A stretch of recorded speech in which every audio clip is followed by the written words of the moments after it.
as with a father and a mother that were both pastors, and as they would say, a PK kid. What was that like for you growing up in, under those conditions, having to go to church all the time, having to, you know, meet with different churches and just being there, guarded and loved and by a mother and a father. Um, and I would always tell people that honestly, my growing up in my family, I had a great childhood. And I know that's not everyone's testimony. And I know that many people won't even say that, you know, but I honestly and genuinely had a great childhood. My parents were great.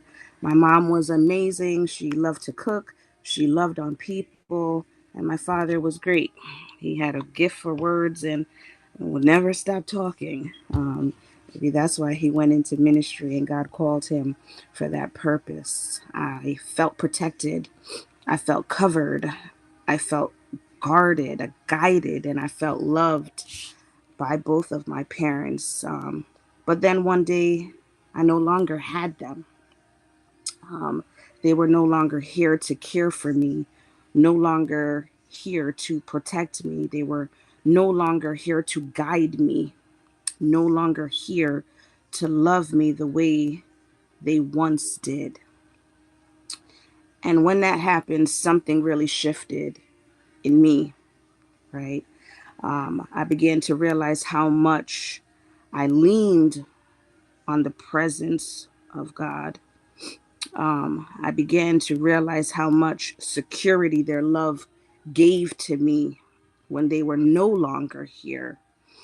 But here is the revelation God gave to me. Even when earthly parents are gone, you still have a heavenly Father. And that just shifted everything for me. So, as we get ready to go into the word, let us pray. Lord, we thank you for today. We thank you that we still have a heavenly Father that sits high and protects, guides, strengthens, and loves on his children. We thank you for keeping us. Thank you for your strength. We thank you for your divine wisdom and your power.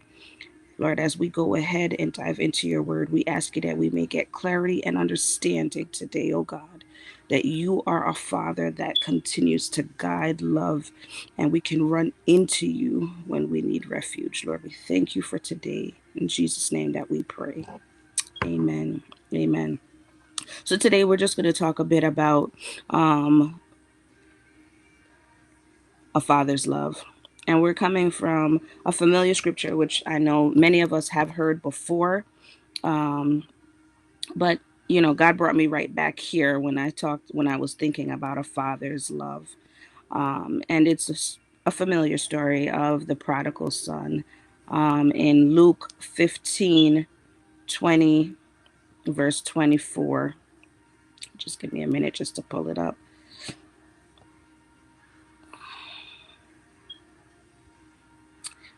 It says, "And he arose and came to his father.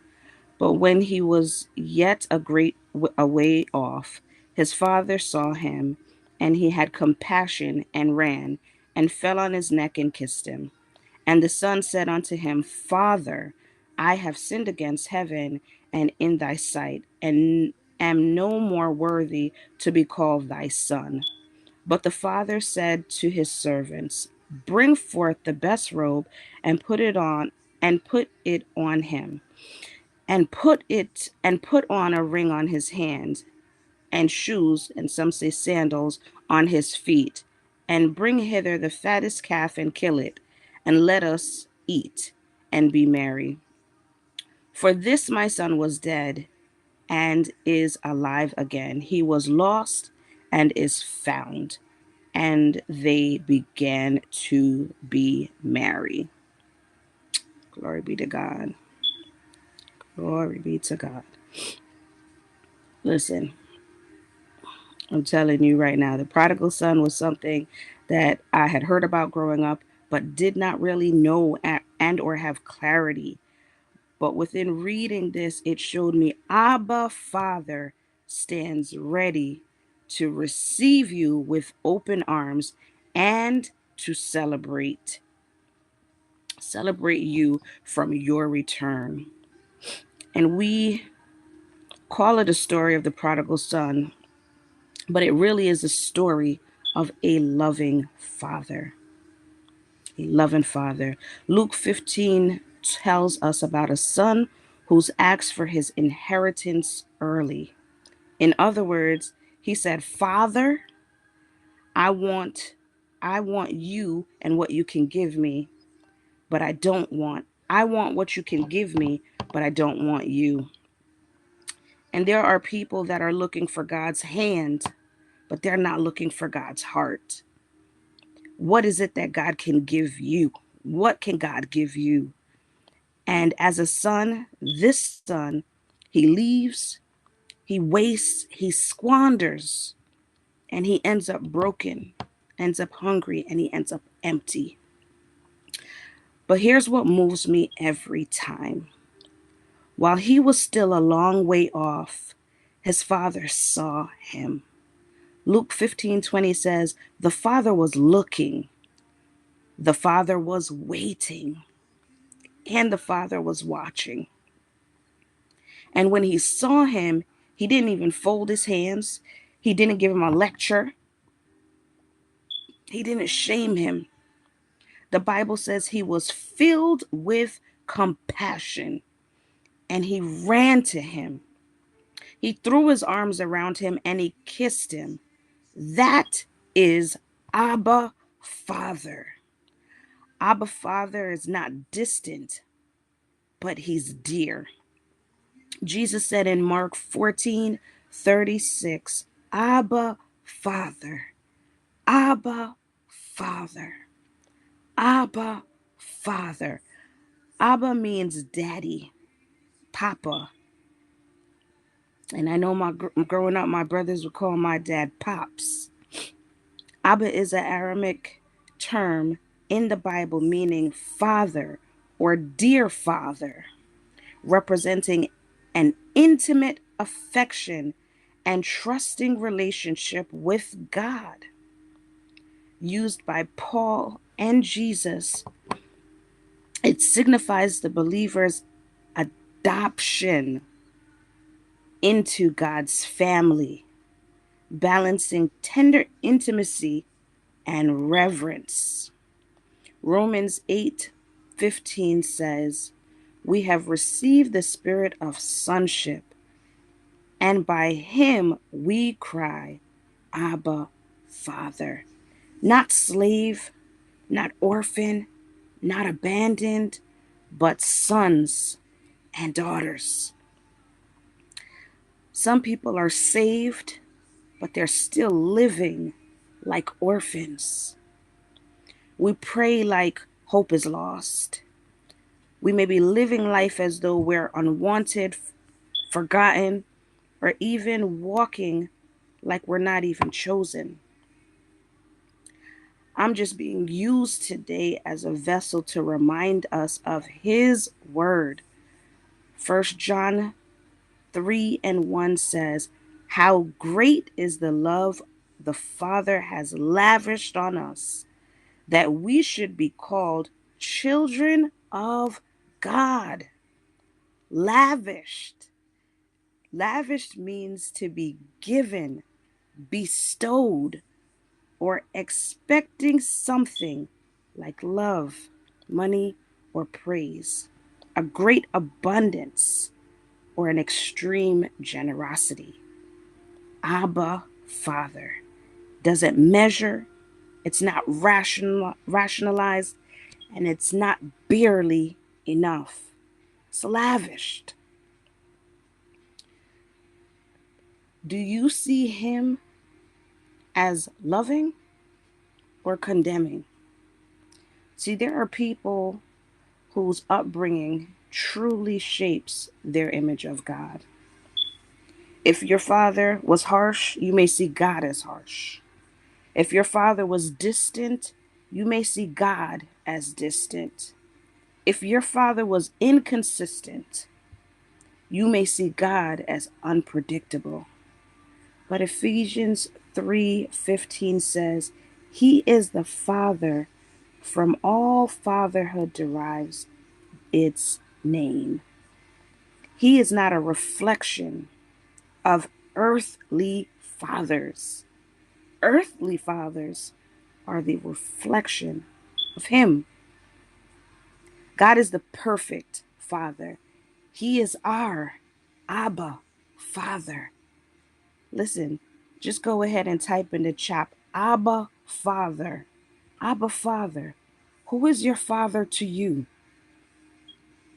Abba Father. He's a good, good God.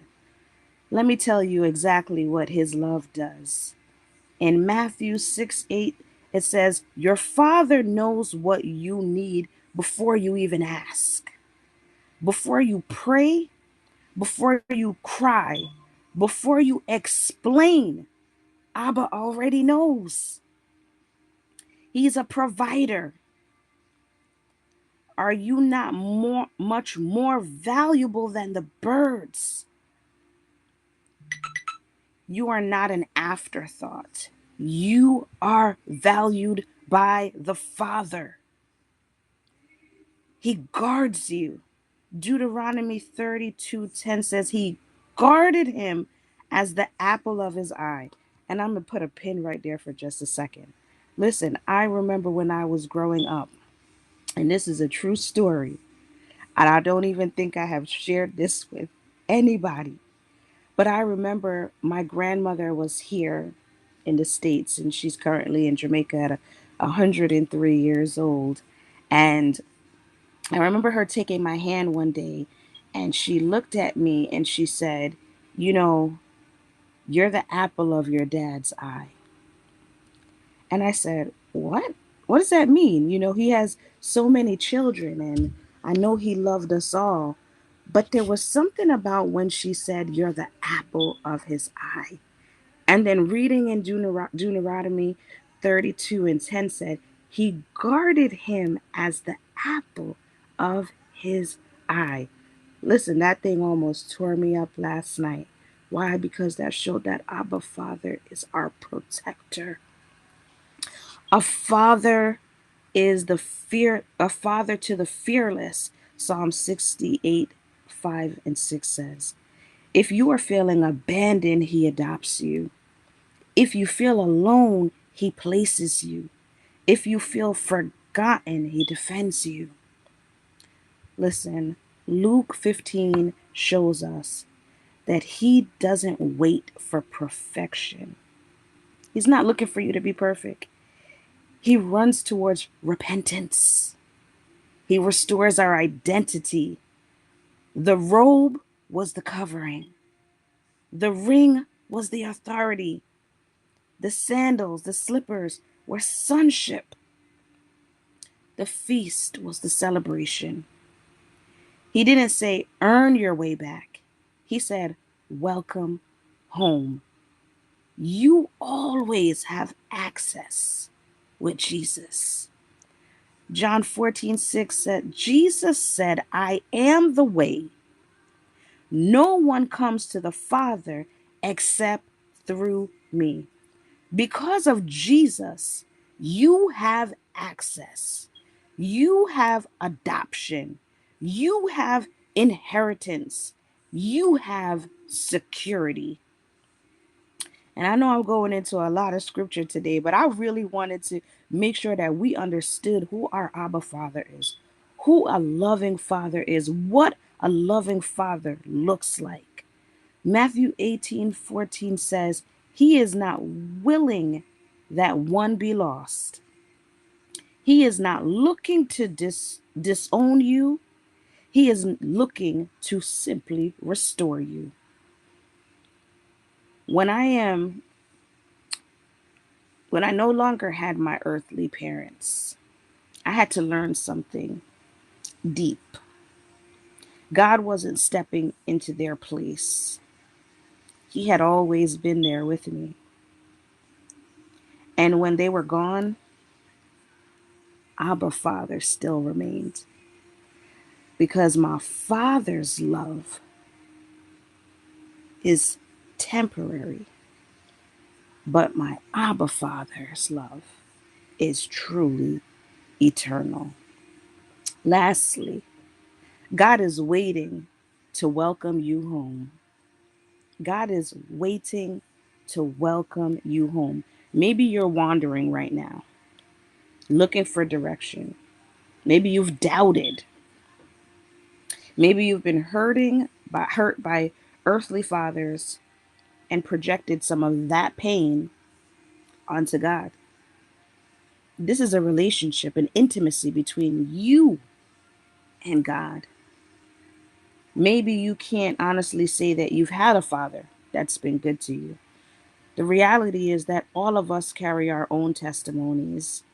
What your father was to you, what your family member was to you, that uncle that stepped in as a father, where they may have hurt you, where they may have disappeared, where you were not treated and felt as if you were loved. This morning, I am here to let you know that our Abba Father is at the edge of the road, and it's not in anger, and it's not with condemnation, but with his arms open wide. See, when you're still a long way off, he still sees you, and he's ready for you to run towards him. If you need healing in your image of God, if you need to come back home, if you need to receive him as Abba Father, today, family, today is a good day to join the family. Just put in the chat, join the family. Join the family. We have come together on this platform as a family. And God is saying, let him robe you again. Let him restore you again. Let him love you again. All of those empty places, let God love you again. Because my Father's love is not fragile. It's not fading, and it's not conditional. It is faithful, and it is everlasting. It's everlasting. So let's just pray before we open up. Abba Father, we come to you today, not as strangers, but sons and daughters. Lord, we ask you that today, as any of us may wander, if we have wandered from you, wandered in our identity, wandered in rejection, wandered with hopelessness, we ask you today that you may restore us, O God. We ask you today that you may strengthen us, O God. We ask you today that we may see the lens in which you see us, God. Lord, we ask you that you may continue to have compassion on us, O God. When we have wavered in our faith, we don't know which way we're going. We ask you that you may have compassion on us and show us exactly what love really looks like. A father's love, our Abba Father. Lord, we thank you for calling us sons. We thank you for calling us daughters. Lord, for those that may have felt abandoned, felt left alone, we ask you that you may just open up your arms and wrap us in your love. In Jesus' name we pray. Amen. Amen. Please unmute. Please unmute. I know I had a whole lot to say today. Listen, please unmute and talk to us and share what you've heard. Amen. Amen. Let's send up some heart emojis. Amen. Amen. Amen.